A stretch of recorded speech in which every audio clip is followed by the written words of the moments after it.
Las 13 horas y 15 minutos en Israel. Vamos a dialogar con un amigo con el cual habitualmente lo hacemos. Es profesor del Instituto Reichman, ahí en Herzliya, especialista en temas de seguridad y en temas de terrorismo.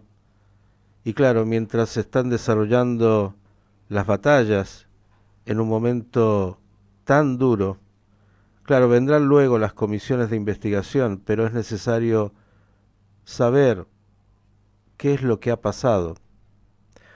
Profesor Eli Carmón, es difícil decir buenas tardes para usted en un día tan difícil, en estos días tan difíciles de esta guerra.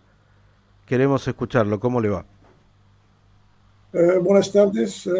Es un día, una semana muy triste, pero también estamos con mucha, no sé cómo decir, rabia, en el sentido que no nos expectamos a escenarios de esta magnitud. Eh, eh, Nosotros, que en nuestro instituto, hicimos un trabajo muy importante sobre la amenaza de Hezbollah en el norte. Este era el escenario de Hezbollah, pero no se pensaba que jamás era capaz de producir una operación de esta envergadura. Y además, el hecho que las autoridades políticas y militares israelíes en los últimos 10 años han seguido una estrategia de apoyo a Hamas. El primer ministro Netanyahu, después de la operación de 2014, ha decidido de tener Hamas tranquilo, con un pagamento de millones de dólares, principalmente a través de Qatar, 30 millones de dólares cada mes, y también permitir a trabajadores palestinos entrar en Israel. Incluso 4 o 5 días atrás hubo un nuevo acuerdo para no provocar acciones con balones incendiarios, de permitir la entrada de más trabajadores. El problema operacional, no el escenario, el problema operacional del ejército israelí es un otro problema muy grave que por el momento no sabemos exactamente suficientes detalles para entender cómo jamás hubo este éxito, un éxito militar importante. Pero ¿cuál fue el objetivo de este éxito militar? No hablo de los objetivos políticos, pero de la acción militar de este momento. Mi impresión es que la lideranza de Hamas decidió provocar una pánica enorme en la población civil israelí. Porque las acciones de grupos que entraron, las células de 4, 6, 8, 10 combatientes de Hamas, se fueron a todos los objetivos civiles. Antes de todos, había una grande fiesta musical, como en Woodstock, 3.000 personas entre 16 y 25 años, mujeres y chicos, con música, felices durante una fin de semana, sin armas, sin nada. Ellos sabían de esto, porque es un festival que casi cada mes está durante este periodo. Y entonces entraron ahí, masacraron, asesinaron a por lo menos 260 personas. Herieron a 1.200 personas solamente en este evento. Cada persona que quería huir en las máquinas fue asesinada con bazucas o con granadas. 4 o 5 personas en un coche que huía, bueno, y después, cuando entraron en las 22 ciudades, colonias, kibutzim de Moshavim, la primera cosa, intentaron asesinar a las familias en sus casas. Cuando no reducieron, incendiaron las casas. Esto creo que es el más grande pogrom que el pueblo israelí consiguió desde su independencia. Doctor Carbón, usted dice, nosotros estuvimos monitoreando el desafío de Hezbollah, obviamente en el norte, estamos hablando muchas veces sobre esto, y bueno, había una política de negociar relativamente con el Hamas. Ahora, la pregunta son muchas, obviamente las preguntas. Una es, a ver, Israel, el país del high-tech, el país que todos dicen tiene un ejército tan potente, todo esto va a ser producto de investigaciones luego, pero digo, acá la infiltración se dio con tractores y camionetas de un nivel de rudimentariedad absoluta, y uno dice, esto fue y esto es la inversión multimillonaria en seguridad que tiene Israel para que unos muchachos, lo digo así, con tractores y camionetas ingresen y puedan llevar a cabo esta masacre, este pogrom que no tiene antecedentes. ¿Qué es lo que ha fallado desde el punto, digamos, ha fallado todo, desde la inteligencia hasta la respuesta militar, hasta absolutamente todo? ¿Qué es lo que usted nos puede decir de este aspecto? Todavía no sé realmente todo lo que pasó, pero antes de entrar con los tractores, hubo una operación con drones, pequeños drones comerciales que destruyeron todas las antenas de sensores visuales y de radio y de comunicación. Entonces, en el momento que destruyeron la posibilidad de ver la frontera y empezaron, destruyeron la posibilidad de comunicación entre la intelligence y la parte militar, y entre los militares y la Fuerza Aérea. Esto fue suficiente para algunas horas de caos en el ejército israelí. Pero solamente yo creo que hubo también acciones de hacking que fueron también muy profesionales, que no fueron detectados a tiempo. Entonces todo este complejo neutralizó esta tecnología israelí.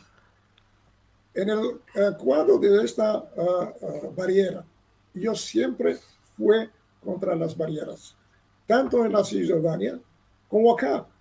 Investimos 6-8 millones de dólares en las dos barreras, pero es como se llama, un elefante blanco. En Cisjordania, cada día pasan 100,000 trabajadores ilegalmente a través de esta barrera. Usted nos está Con la diciendo aplicación que del gobierno. que las barreras son no Sí, efectivas y que Israel invirtió entre 6.000 y 8.000 millones de dólares para esta frontera. El embajador de... billones de dólares, no Ujú, millones, ajá, billones de dólares. millones de dólares. Entonces, en vez de investir en una acción, uh, no de defensa, pero de ofensiva. Y como lo sé desde mucho tiempo, que yo fui también contrario a la estrategia de hacer compromisos económicos y financieros. Qatar era un buen cliente, pagaba 30 millones de dólares cada día. Nosotros permitíamos a 15,000, 20,000 trabajadores palestinos trabajar en Israel y sostener la economía muy débil de Gaza. Y así se pensaba que será posible continuar por años y en el mismo tiempo intentar avanzar con una anexión muy lenta en la Cisjordania. Ahora, Y en la Cisjordania tenían 26 batallones. ¿Cuántos batallones había a Gaza? 2 o 3 batallones, porque estaban en Nablus para cercar 2, 3, 4 terroristas. Entonces fue acá una estrategia que proviene de una política errónea y que produjo este fracaso dice, catástrofe, mi visión, una catástrofe de inteligencia y operativa. doctor Carmón, estamos hablando con el doctor Eli Carmón, es uno de los mayores especialistas en temas de seguridad y de terrorismo. Es un privilegio tenerlo con nosotros en momentos tan difíciles y claro, vendrán las comisiones como siempre de investigación y se sacarán conclusiones, pero la catástrofe que él está planteando se está todavía viviendo y está, yo diría, casi comenzando en términos de lo que es la elaboración de este duelo nacional y de todos los desafíos que significa incluso desde el punto de vista militar, los rehenes, vamos a hablar de este tema también. Todo esto está en este momento dándose, pero necesitamos, aunque sea algunas líneas del profesor Carmón sobre lo que ha ocurrido, porque aunque no será un elemento definitorio para entender, hay elementos que ya son demasiado obvios. Una de las fallas, doctor Carmón, que aparece cuando usted nos cuenta antes, bueno, dijo, la gente de Hamás hizo una operación muy planificada, porque eliminó la posibilidad de que las cámaras funcionaran para ver la frontera, hizo disuasión a través de ciber, etcétera, etcétera, y ha logrado esto que ha sido impensable. Digo, Israel obviamente tiene que haber pensado en escenarios posibles. Ahora, digo, la inteligencia, que es un tema con el cual Israel siempre ha tenido un gran prestigio, esta operación no se pudo hacer sin mucho tiempo de planificación. No es casual que se haya dado el día siguiente a los 50 años de la guerra de Yom Kippur y que Muy además simbólico, es muy simbólico esto. muy simbólico, sumado a la festividad y el día de Shabbat y Simchat Torah, todo junto con una contundencia enorme. Entonces vamos a ir parte a parte. La inteligencia obviamente fue superada absolutamente. ¿Había alguna información de que esto podría ocurrir? ¿Estaba dentro de alguna de las hipótesis? Hubo observadores que presentaron esta posibilidad ya en el meses de agosto y de septiembre, pero era open sources, no era información. Ellos investigaron las señales, como el 73, que muestran muy claramente que se prepara algo por el mes de octubre. Y como siempre, o no como siempre, como muchas veces, las autoridades de intelligence no tenían cuento de estas informaciones. La concepción del 73 se repite en grande mesura en este caso. Yo le doy un otro ejemplo. En el 2006, durante la guerra de la Segunda Guerra del Líbano, 2 años después, iniciando con una colega del Servicio de Intelligence Militar americano, DIA, en una conferencia, presentamos un análisis abierta, de fuentes abiertas, que la guerra de 2006 fue provocada por Irán. Explicamos por qué, no entro ahora en detalles.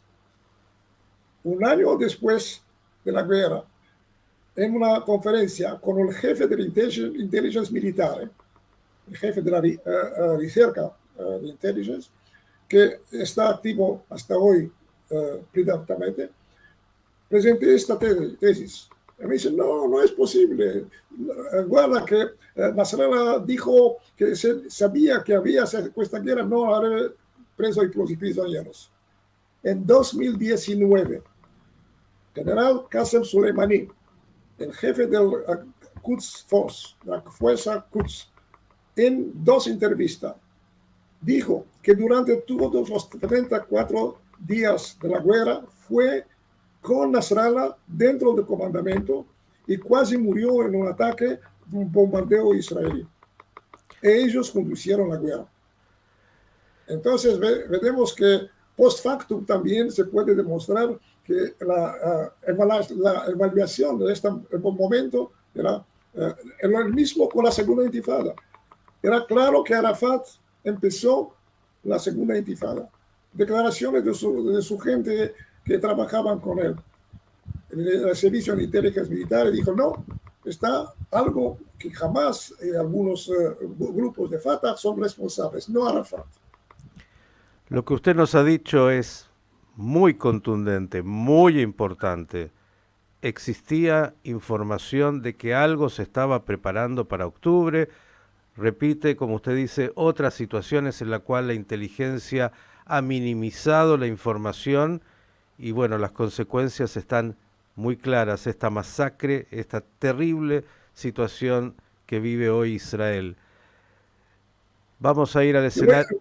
De nuevo quiero repetir, el masacre, la victoria militar de Hamas, de hecho, es la misma victoria como el Estado Islámico, como el Daesh y ISIS.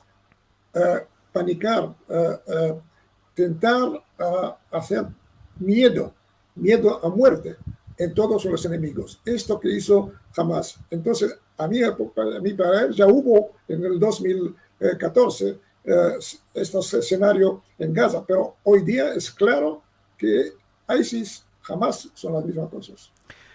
Obviamente estamos hablando, entre otras cosas, de la sensación de lo que está hablando el doctor Carmón, de vulnerabilidad, que es algo que el ciudadano israelí sentía siempre que la defensa, el ejército, la inteligencia, bueno, le daba la tranquilidad de saber que estaba todo relativamente, por decirlo así, bajo control, y esto ha quedado hoy destruido con esta situación tan dura. Vienen desafíos enormes, doctor Carmón, militares, políticos, hay aspectos, Psicológicos. ni hablar. Yo le doy en el caso de mi nieto, que debía participar a esta fiesta musical con 20 amigos y amigas. Y él no se fue porque había un problema con el pie. Todos los 20 desaparecieron, son muertos o prisioneros. Él está en postrado ahora, porque no fue ahí, pero todos sus amigos son muertos. Realidades terribles y contundentes que hoy la sociedad israelí todavía está empezando lentamente a digerir en lo que es todavía un estado de shock. Y el shock ha sido de tal magnitud, doctor Carmón, que tanto no hubo reacción del ejército, no hubo reacción de las fuerzas diversas de seguridad y ni tampoco de la política, un tema por sí mismo, pero quiero ir a los escenarios que tenemos hoy, mientras todavía se está empezando a desarrollar, yo diría, una batalla. ¿Cómo ve lo que viene? Porque acá Israel aparentemente ha dicho hay que realizar una operación como nunca antes se hizo, seguramente también para volver a tomar esa, en términos psicológicos y en términos militares y operativos, esa fortaleza necesaria para seguir viviendo en ese pequeño estado. Y por otro lado, tenemos el factor de los rehenes, que es absolutamente espantoso, lo diré en términos de una sociedad con niños, bebés, abuelos que están cautivos en las manos de estos asesinos. ¿Qué es lo que ve por delante? Y después hablaremos también de las otras hipótesis, de lo que pasa en el norte y además quiénes están atrás de todo esto. Claro que el problema de los rehenes es el más sensible, es más duro para la población y para el Estado. Sabemos cómo perdimos tanto en las negociaciones para liberar dos, tres, incluso en los últimos años, dos civiles y dos cuerpos de soldados. Y la presencia de estos rehenes pueden ser utilizados también como escudos humanos. Hoy día, Hamas anunció que 4 israelíes rehenes murieron en el bombardamiento de Gaza. Esto me recuerda la tentativa de Saddam Hussein cuando empezó la guerra de los Estados con la coalición americana contra Irak, la guerra de Kuwait. Tomó rehenes diplomáticos e incluso delegaciones de sostenio que visitaron a Irak como escudos humanos. Entonces, es uno de los problemas importantes, cómo atacar sin estar, sin la posibilidad de herir o incluso matar rehenes. Y después, si hay una negociación, que ya empezó, creo, con el Egipto para la liberación de los niños y las viejas mujeres, ¿cuánto pagar? Si tenemos los precios anteriores, debemos liberar todos los terroristas de todas las prisiones israelíes. Esto sería para el precio. Y la cuestión si Israel puede tomar decisiones. Por ejemplo, no dar electricidad, agua, alimentos a la población palestina.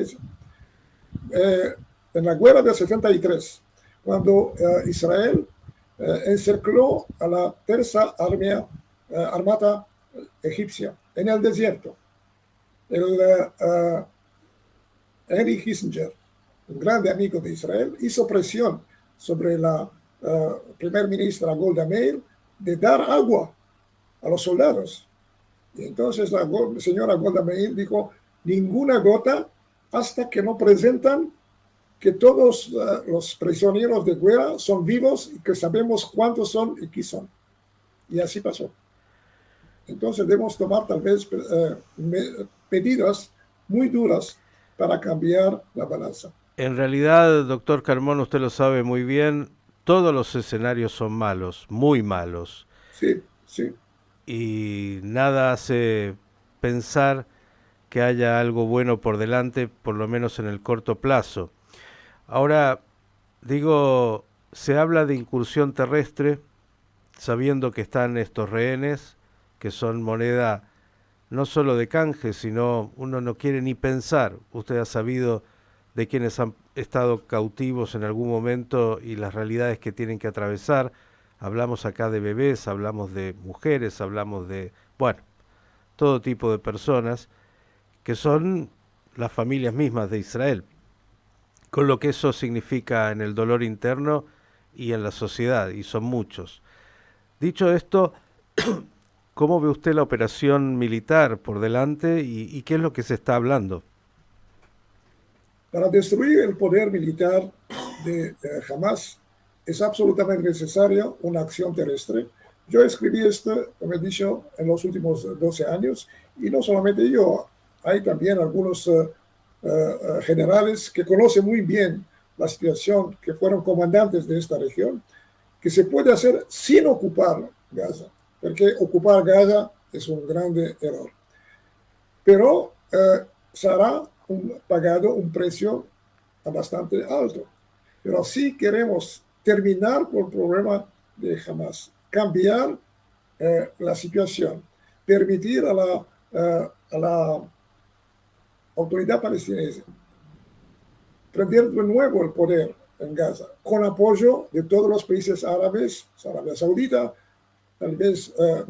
principalmente Egipto, y intentar empezar un negociado con los palestinos. Porque antes no había ninguna posibilidad de un negociado con éxito en cuanto Hamas ocupa Gaza.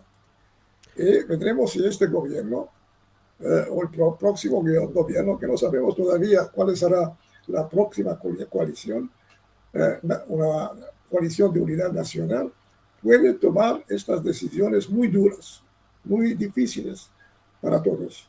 Doctor Carmón, usted escribió mucho también y ha planteado, claro, el escenario de esto que tiene que ver con la frontera norte de Israel con Hezbollah. Y hay mucha preocupación de que se pueda dar una guerra tampoco es un escenario que no se haya pensado, en múltiples fronteras, por decirlo así. ¿Cómo ve? Y hubo algunas incursiones pequeñas hasta ahora, pero situaciones en la frontera norte. Claro que esta es la amenaza mayor de siempre, de siempre. Y hubo estos pequeños incidentes que no es claro si es una preparación o si es tentativo de presentar un cierto apoyo a Hamas en Gaza. Pero hay el escenario global, internacional. Los Estados Unidos, después de la declaración muy clara del presidente Biden, que no permitirá a los Estados Unidos, no permitirá a otros elementos intervenir en el conflicto y mandar buques de guerra en el este del Mediterráneo, puesto en señal tanto a Irán, pero claro, también a la Hezbollah, que deben hacer atención. Mi evaluación es que al momento, claro que Hezbollah son muy contentos con el éxito de Hamas, pero están mirando a la situación. Ok, fue un éxito. ¿Qué pasará en 2, 3, 4 días? ¿Cuál es la estrategia de Israel? Es si esto no pone en peligro la situación de Hezbollah en caso que entre en guerra. Entonces, un periodo, creo, por todos, de expectativa estratégica.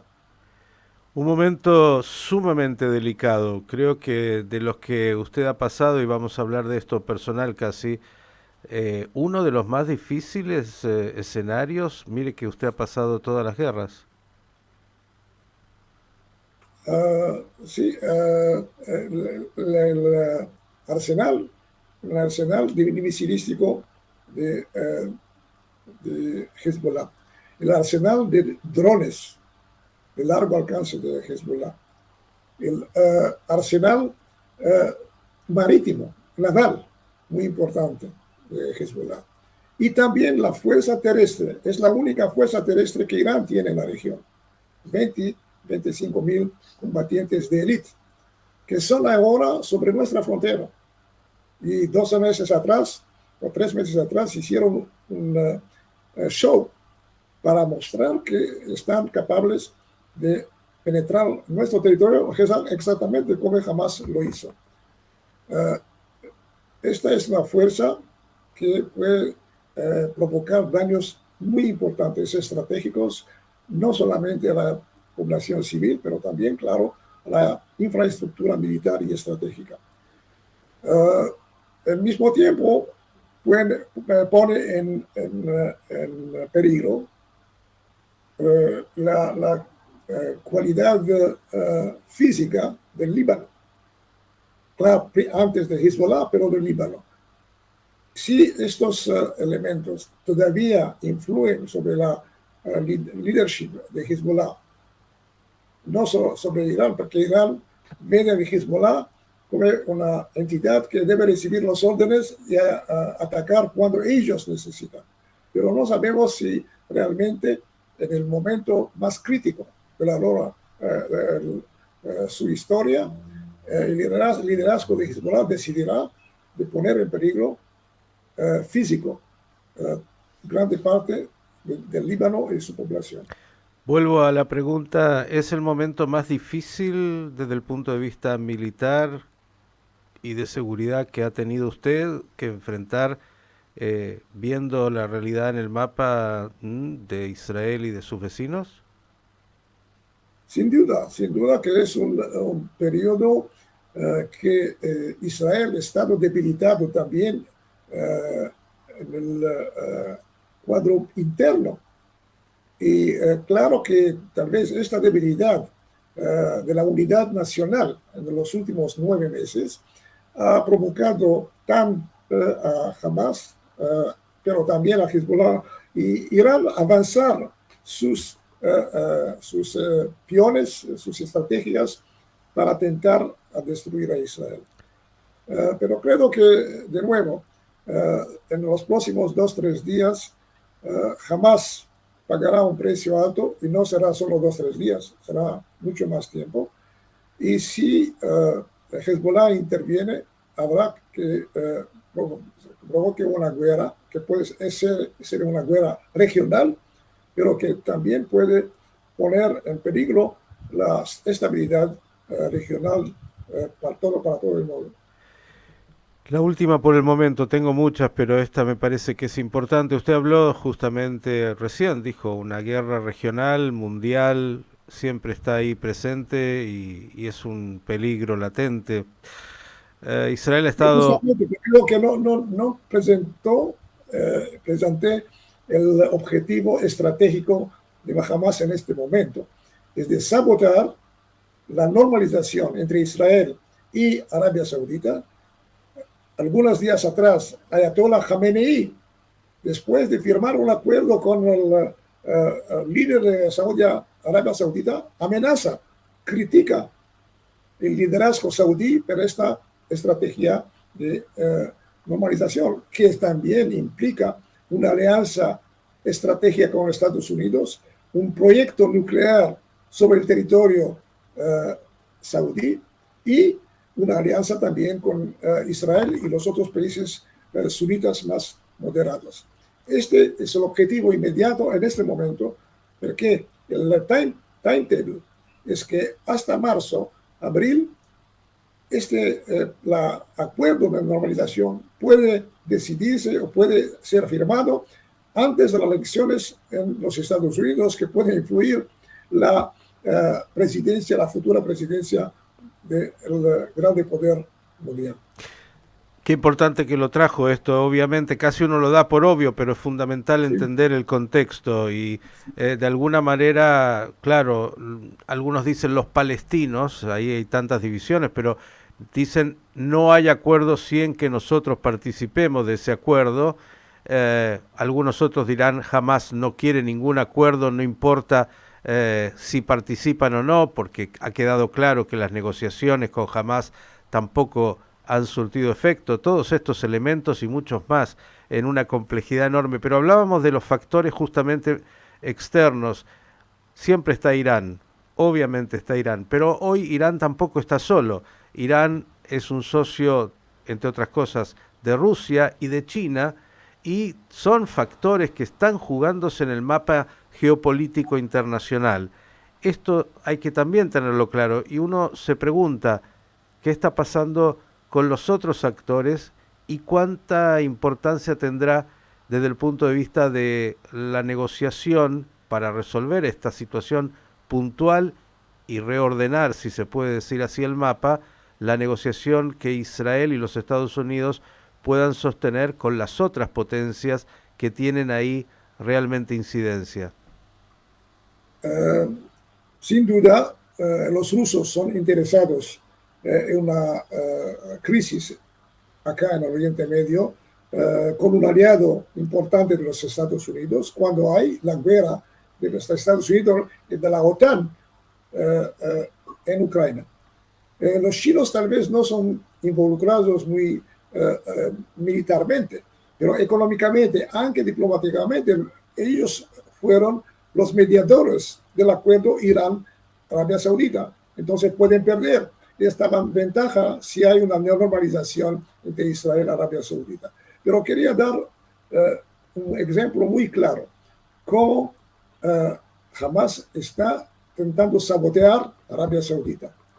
Durante la segunda intifada, en el mes de septiembre, de marzo de 2002, cuando hubo 17 ataques suicidas, con 130 muertos, el último día de la Pascua hebrea, hubo un ataque de Hamas al Hotel Park en Netanya, 30 muertos y también decenas de heridos, y fue el trigger para el primer ministro Ariel Sharon abrir la Defensive Shield Operation. La misma noche del ataque, Sheikh Ahmed Yassin, el capo a la época de Hamas, apareció en la televisión en Gaza y dijo, esto no es un ataque contra los judíos solamente, esto es un mensaje a la cumbre árabe a Beirut en la misma noche, que debía decidir sobre el plan saudí. Se recuerda que el plan saudí empezó en 2001-2002. El plan del rey Abdallah para una paz con Israel. Nosotros no gustamos de este plan. Esto es mensaje a los señores que están a Beirut, y justamente el plan en la época de Arabia Saudita fue cambiado. Señores, hemos tenido la posibilidad y el privilegio de escuchar tantas cosas importantes por parte del doctor Eli Carmón, especialista en temas de seguridad, militares, terrorismo, muchas sentencias clarísimas respecto de lo que ha acontecido, y claro, él también tiene toda la experiencia para decir cuando comienza una guerra, lo digo yo, a ver si él lo reafirma, uno sabe cómo comienza pero no cómo termina. Sí, sí. Eso, Pero es una guerra, en este caso con Hamas, que no tenemos otra alternativa. Es una guerra dura y de otra manera no podemos vivir en esta región si no pagamos jamás para comprender que no se puede continuar así. doctor Carmón, lo vamos a seguir seguramente molestando en estos días tan difíciles. Estamos desde la retaguardia humildemente siempre muy atentos y toda nuestra solidaridad y nuestro afecto a todos los ciudadanos de Israel en esta prueba tan difícil, tal vez la más difícil en los 75 años, increíblemente, del Estado de Israel, y todo lo que usted nos ha comentado es tan importante para entender cómo pasó lo que ha pasado y que todavía se está desarrollando. Le mandamos un abrazo y pronto esperemos mejores noticias. Muchas gracias por la solidaridad y hasta luego. El doctor Eli Carmón, profesor del Instituto Reichman en Herzliya, hombre que nos dio títulos, había información, fue desechada por los servicios de inteligencia y todo el resto vale la pena escucharlo nuevamente.